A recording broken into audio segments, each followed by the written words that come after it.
Fry প্যানে তেল নিয়েছি, এরপরে রসুন কুচি দিয়েছি। রসুন কুচিটাকে ভালো মতো ব্রাউন কালার করে নেব। এরপরে এখানে গাজর ফুলকপি একটু ভাপ দিয়ে নিয়েছি, এটা খুব ভালো মতো দিয়ে নেড়ে চেড়ে এরপরে গোলমরিচের গুঁড়াটা এখানে দিয়ে দিলাম, তারপরেও টমেটো সস দিয়ে দিলাম।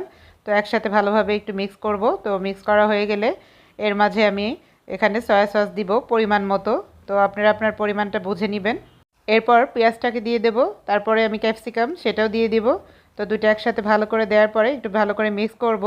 আমি যেহেতু চিকেন মিক্স ভেজিটেবল করব, তো এর জন্য আগে থেকে চিকেনটাকে আমি আদা রসুন বাটা, সয়া সস, ওয়েস্টার সস, গোলমরিচের গুঁড়া, কর্নফ্লাওয়ার আর পরিমাণ মতো লবণ দিয়ে মেখে তারপরে তেলে ভেজে নিয়েছিলাম, সেটা আমি এখানে অ্যাড করে দিলাম।